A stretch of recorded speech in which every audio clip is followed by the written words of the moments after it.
it does not get much higher rank elo than this right now.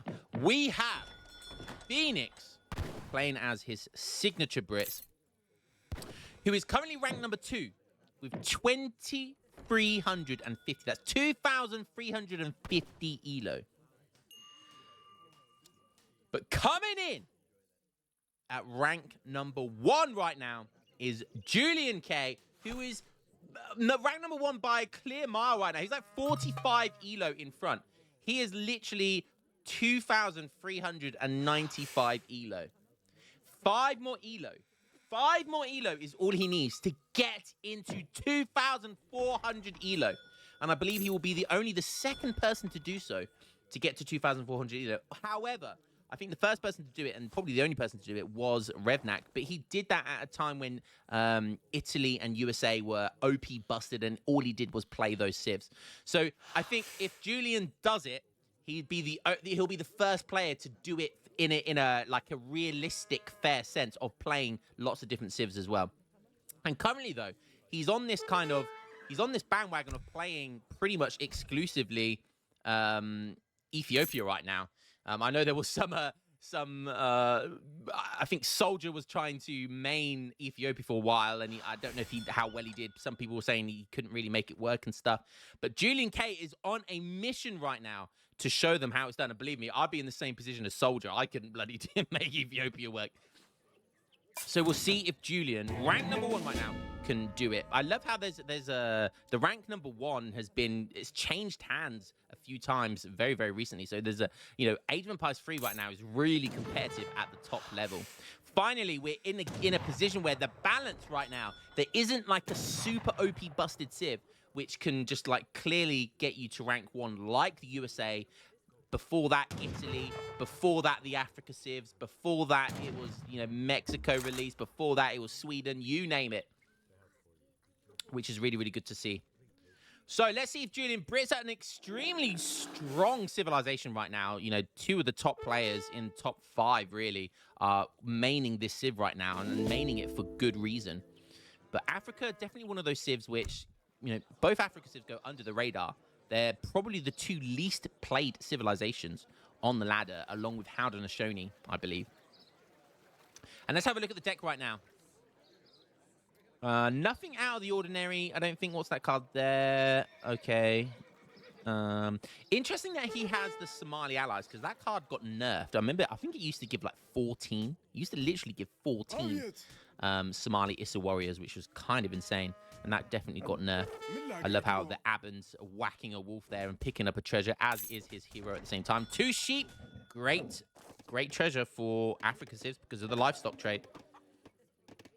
Okay, he ages up and goes straight for the hardened iron axes. Aging up with a Habesha as well. That's going to be the 300 gold, I believe. Age up. I call it the home Ethiopia age up, because it has the Ethiopia flag, I believe. Other than that, it's pretty standard. Does have the Conquistadors as well. The Jetsuit allies. That's a very good card there. But yeah, pretty good all round. Does have the big boy and then the 2 big boys. I love this card right here. Somali allies and Berber allies. Both insane industrial cards. Let's go look over at Phoenix. Brits aging up with 18, 19 villagers here. Like, he gets into age 2 like at 4 minutes with 19 villagers. It's going to be 20 when that villager there comes in. Just insane. And this is why Brits are so good at the moment. They age up with the best eco in the game, and they age up at like the 4-minute mark, which is just incredible. Look at this. 20 villagers. 20 villagers at 4 minutes. 20 villagers at 4 minutes with a 4-minute age up. 700 wood coming in. That's going to be another 4 or 5 villagers. It's incredible. And there goes the forward base coming in. Julian's going to scout it, though. So Julian sees the barracks and he sees the outpost. Kind of taking map control center stage here from Phoenix. Nothing out of the ordinary from him. Does have refrigeration, interesting. He does have yeoman and lots of all of the musketeer upgrades and a couple of the cav ones as well. Likes this glorious revolution card as well for the musketeer HP. And look at this. Wow. After 700 wood, straight. Are you seeing this a lot lately? Like, Brits they're aging up, going for that 700 wood, and then they're going straight in to these military shipments. So we see 6 musketeers here, and it gives them such early, like, dominant pressure. It's really kind of crazy. First shipment's going to be 700 wood for Julian. He ages up with Hebesha. That's going to give him the war camp, and it's going to give him a mountain monastery. He's making Abans right now. And you can see here, look at this. From 2 Abans. Because does anyone remember? So Abans used to be able to...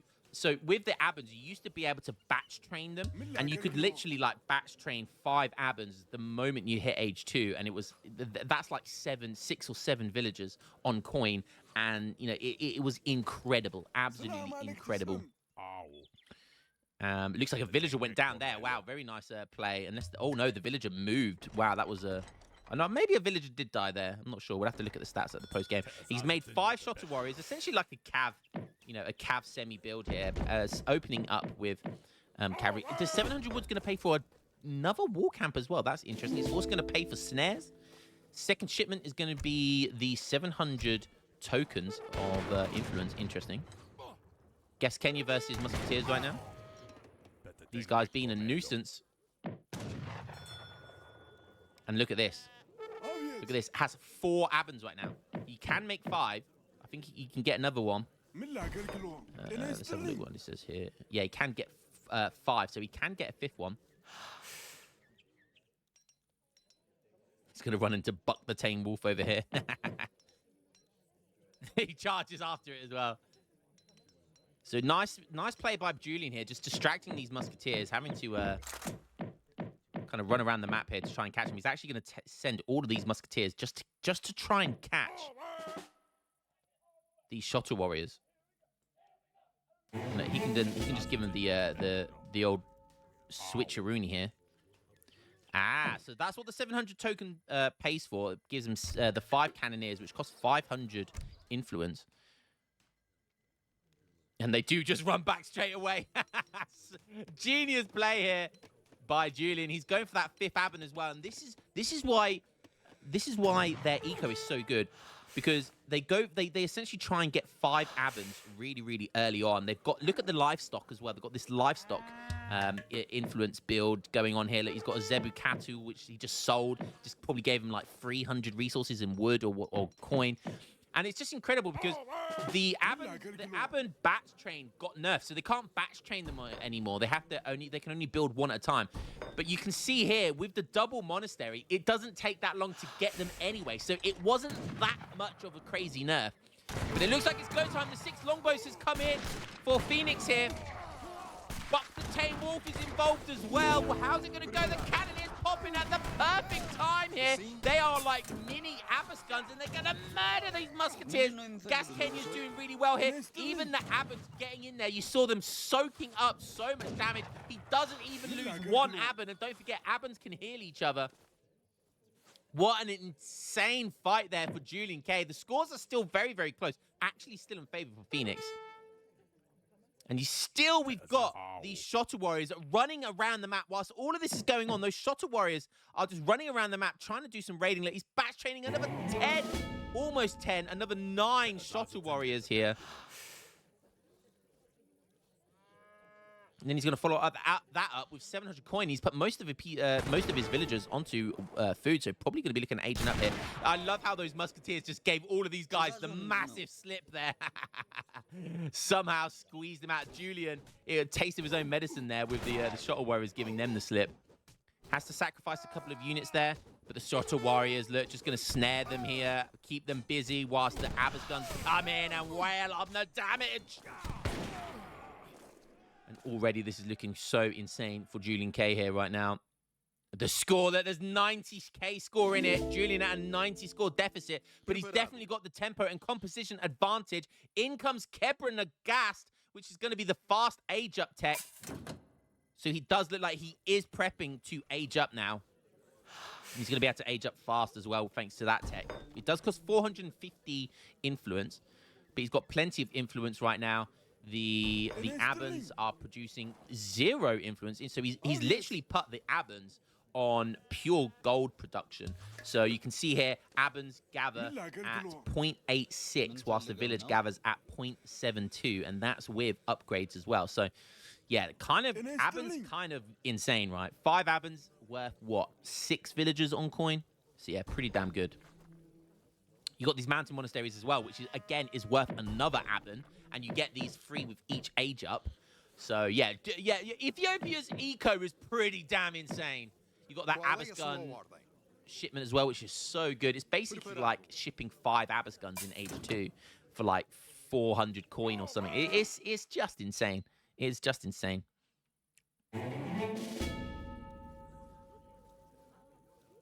Okay, age up is coming in. He's aging up with the Portuguese. That will give access to the organ guns if he gets the influence. Going to give age up with wood. That will help with the veterancy techs and for Gascony production. There comes the extra mountain monastery, which he's definitely going to want to save here. And Phoenix diving in for it here. 48 villagers, though. Nearly 50 villagers. Oh, this is why Brits are so goddamn good. 50 villagers. I was talking about Abens, livestock pens, you name it. Nothing compares with raw economy, which is what Brits are so powerful at. It's the raw villager count. There goes one war camp, but this is the second one, so it's not the end of the world. The Portuguese age up does give you this arsenal as well. And the war camp gets rebuilt straight away. 250 wood, no problemo. And first shipment is going to be the big boy. Ho ho, big boy. Like throwing a sausage down a corridor. Look at the size of that thing. A big gaping hole, if ever there was a... I won't go there, but yeah, Revnak's mum, you get the picture. All right. Wow, a native post, Mapuche, sorry, settlement going out. I love the Mapuche, by the way. The Mapuche are actually kind of insane. They're kind of slept on as well. I think you see them in 1, maybe 2 maps, if that.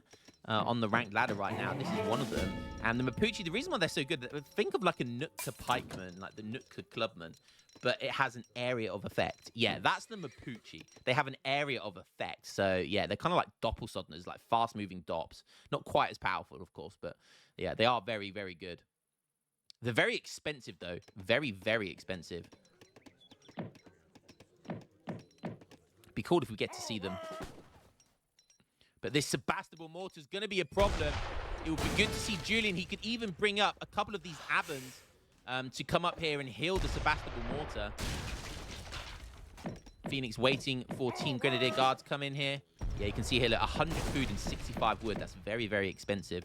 You can get the bonus riders as well, which are quite good. Again, very, very expensive. But they have like a ranged snare, which could be useful. So, one barracks going down to Phoenix.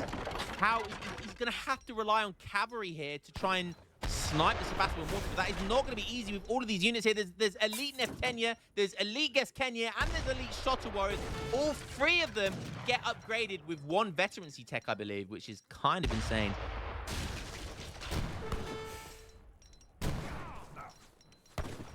Okay, it's go time. Thanks for the huzzahs, the musketeers, even the Minutemen coming in here. There's so many Geskenia, though. Geskenia going to... Oh, look at those musketeers go flying with the Sebastable mortar. We've got to see more of that. Oh, baby. See you later. And just like that, the Sebastable mortar just it seals the deal. I mean, that was absolutely fan. Just dominant play by JulianK and just a really good display of how strong Ethiopia is. Guys, this is the highest of the high elo right now. Rank 1 versus rank 2. JulianK taking it. These guys do take games off each other. But Julian dominating this game, and just that Abbas gun pop, the Cannoneer pop was just so pivotal in this game. You have to be prepared for the Cannoneer pop. On top of that, he was just running those shuttle riders around the map the entire game. It doesn't actually look like he lost any villagers, but those shuttle warriors running around were causing a massive nuisance, splitting the armies, making villagers run. He couldn't expand on the map where he wanted to. And can look at this, 54 villagers he got up to compared to Julian's 30. But you look at all resources gathered. Even with all of those villagers, guys, even with all of those extra villagers, look at Ethiopia's economy. He gathered more resources than 50 villagers. That is insane. I told you guys the Abans were broken. They are so versatile. They can heal really good units. They can tank lots of HP. And they're better than villagers at gathering coin. And you saw all of that from Abans this game.